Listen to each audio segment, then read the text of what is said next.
नमस्कार, मैं हूं Balson. Welcome to stock market struggle to success.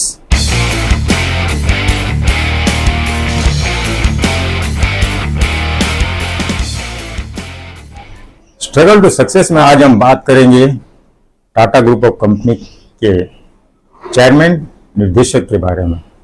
पिछले टाइम हमने एक वीडियो बनाया था जमशेदजी टाटा के बारे में, उनका स्ट्रगल के बारे में, उनके संघर्ष के बारे में। आज हम बात करेंगे जहांगीर रतनजी दादाभाई टाटा। उनका शॉर्ट में उनको JRD टाटा कहते हैं, बोलते हैं।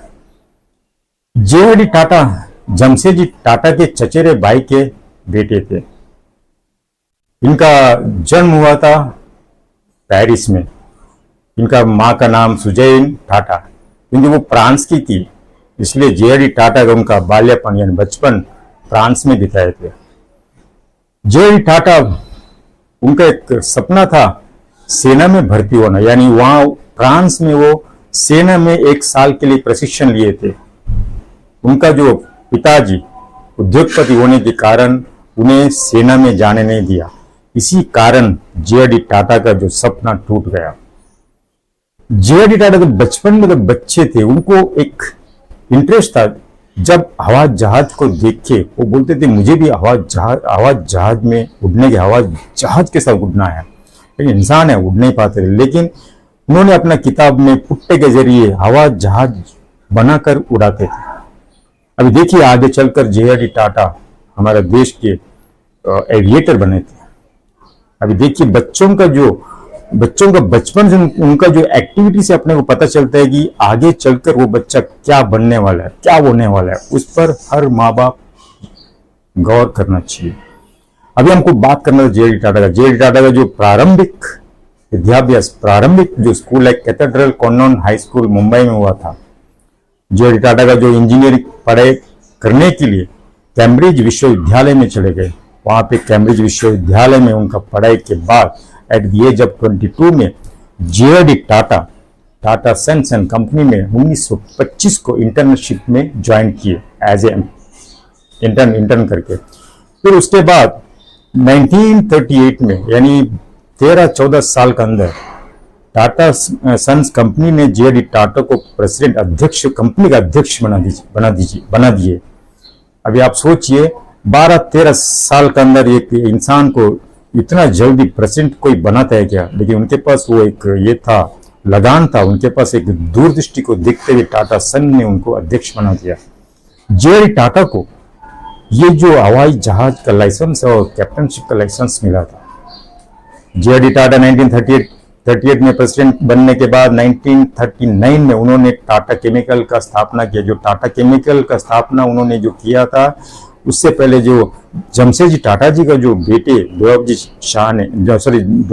टाटा जी ने जो अक्कामंडल जो सॉल्ट का फैक्ट्री बनाए थे, वही अक्कामंडल सॉल्ट फैक्ट्री को JRD टाटा 1939 में जो टाटा केमिकल का जो कंपनी का निर्माण किए थे। उनका मेन मुद्दा ये था कि टाटा केमिकल का जो बनाता था खेती बाड़ियों के लिए, जैसा कि अनाज के लिए, सब्जी के लिए, जो यूरिया, सुपल, ये सब जितना भी केमिकल बनाते थे वो है ना अनाज के लिए यूज किया जाता था। उनको मालूम था, उनका दूरदृष्टि को आप सुन लीजिएगा मेरे से। जो JRD टाटा वो जैसे एक आम आदमी 10 कदम का सोचते हैं, तो वो 100 से लेकर 200 कदम तक सोचते थे। अभी उसका मैं आपका विश्लेषण करता हूँ उनका सोच क्या है। जैसा उन्होंने जो टाटा केमिकल का निर्माण किए थे, लोगों का जो खेती करने वाले का अनाज में प्रोडक्शन बढ़ी और सब्जियों का प्रोडक्शन बढ़ी। उस जमाने में गाड़ियां नहीं थी, लोग बैलगाड़ी के जरिए जो अनाज और सब्जियां सिटी में, शहर में लेके जाते थे बेचने के लिए। अभी इसको देखते हुए ये JRD टाटा का दिमाग में ये आ गया, अभी आगे चलकर कि लोगों को गाड़ियों का जरूरत पड़ेगी। इसलिए उन्होंने 1945 को यानी 1939 6 साल के बाद उन्होंने टाटा लोकोमोटिव इंजीनियरिंग कंपनी का निर्माण किया। तो टाटा लोकोमोटिव इंजीनियरिंग कंपनी जो आज टाटा मोटर के नाम से जाना जाता है, तो उस जमाने में उन्होंने जो टाटा लोकोमोटिव इंजीनियरिंग कंपनी में हेवी ट्रक्स, मीडियम ट्रक्स बनाना, मैन्युफैक्चरिंग करना शुरुआत की।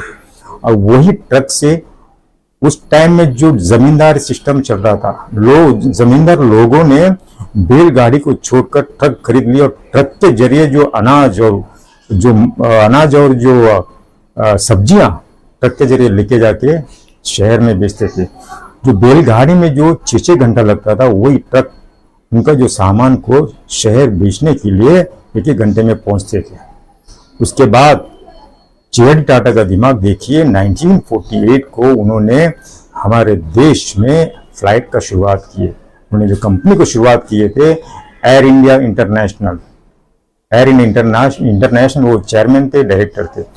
उन्होंने जो, उनके पास तो लाइसेंस था, उन्होंने तो फ्लाइट का शुरुआत की। वो ये चाहते थे कि लोगों का जो डिमांड बढ़ गया, लोगों का जो प्रोडक्शन खेती करने वाले का प्रोडक्शन बढ़ गया, उनका डिमांड बढ़ गया। डिमांड बढ़ने से सप्लाई भी ज्यादा हो गया। सप्लाई ज्यादा होने से वो भी सप्लाई ज्यादा किस तरह हुआ, क्योंकि ये जो अनाज और ये जो लेके जाने का जो कार्य जो है ना, ट्रक करने लगा। अभी लोगों का डिमांड बढ़ने के बाद अभी 1948 में उन्होंने फ्लाइट का शुरुआत की। उस जमाने में लोग फॉरेन कंट्री में बस से जाते थे या बैलगाड़ी के जरिए जाते थे, उनको महीना भर लग जाता था। अभी 1970-75 तक लंदन जाने के लिए लोग बस से जाते थे। बस से जाने के लिए कम से कम 15 दिन लगता था। आगरा से दिल्ली, दिल्ली से अफगानिस्तान, इस तरह करके जाते थे। लेकिन जे.आर.डी. टाटा 1948 में जो एयर फ्लाइट का शुरुआत करके लोगों को बारगांव में जाने का, अपने देश के अंदर जाने के लिए उन्हें आसान कर दिया।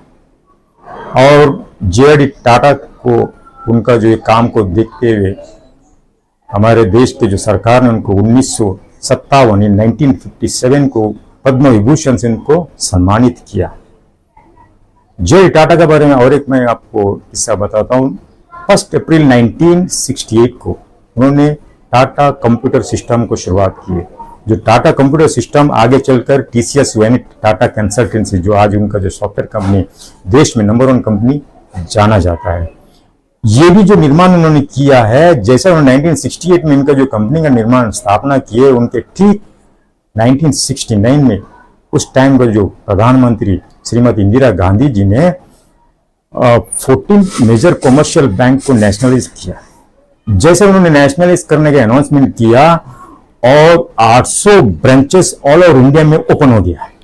और ऑल ओवर इंडिया में 800 ब्रांचेस ओपन होने के बाद 11,000% लोगों का इन्वेस्टमेंट, लोगों का जो डिपॉजिट बढ़ने लगा। इसको देखते उन्होंने देख के उनका दूरदृष्टि को मैं बताना चाहता हूं। जे.आर.डी. टाटा 1 साल पहले ही सोचते थे कि आगे क्या होने वाला है, इसलिए 1 साल पहले, 2 साल पहले, 3 साल पहले वो कंपनी का निर्माण करते थे, क्योंकि उनको मालूम है इस सॉफ्टवेयर की जरूरत पड़ेगा। यही जो टीसीएस बैंकों को, फाइनेंशियल कंपनियों को, पब्लिक सेक्टर को, प्राइवेट सेक्टर को सॉफ्टवेयर बना के देते हैं।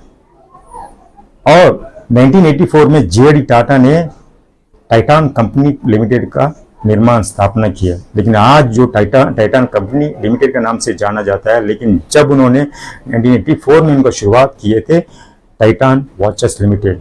टाइटान वॉचेस लिमिटेड को मैन्युफैक्चरिंग नहीं करते थे, इन्होंने फॉरेन कंपनी के साथ कोलैबोरेशन किए थे, एग्रीमेंट किए थे, एमओए किए थे फॉरेन कंट्री जैसा कि सिंगापुर, जापान, लंदन। वहां पे जितना भी जो घड़िया वॉचेस बनता था वो इंडिया में इंपोर्ट करके टाइटान वॉचेस के जरिए वो सेल करते थे। लेकिन 90s के टाइम में कुछ इंपोर्ट में टैक्सेस के कारण उनका जो वॉचेस बिकना कम हो गया, थोड़ा लॉस में गया। लेकिन आज जो टाइटान देश के नंबर 1 कंपनी माना जाता है। और जे.आर.डी. टाटा को हमारे देश के जो सरकार ने उन्हें हाईएस्ट सिविलियन का रूप से उनको सम्मानित किया 1992 को, यानी भारत रत्न देकर उनको सम्मानित किया 1992 को। और जो ये था जे.आर.डी. टाटा का स्ट्रगल सक्सेस। लेकिन जे.आर.डी. टाटा स्ट्रगल से ज्यादा उनका दिमाग, उनका दूरदृष्टि, उनका लगन को मैं सलाम करता हूँ। और अपने देश के जितना भी लोग हैं उनको सलाम करना चाहिए, उनको नमन करना चाहिए। ऐसा काम किया है टाटा इंडस्ट्री ने। Tata industries, Tata group of companies हमारे देश के लिए बैकबोन है। उन्हीं के कारण हमारे देश का जो इकोनॉमिक का इतना स्ट्रांग हो गया। आज टाटा कंपनी के पास टोटल नेटवर्थ है 31.6 ट्रिलियन है। यानी हमारा देश में अगर इंडियन रुपीस में अगर कैलकुलेशन किया जाए 33 लाख करोड़ है, करीब करीब हमारे देश का जीडीपी का मुकाबले में। ये था जे.आर.डी. टाटा जी का जीवन चरित्र, उनका संघर्ष, उनका लगन और उनका दूरदृष्टि को सलाम करते हुए मेरा ये जो बात को मैं खत्म करता हूं। मुझे जाने की आज्ञा दीजिए और एक नया वीडियो लेकर आऊंगा, आपके समक्ष पेश करूंगा। जय हिंद।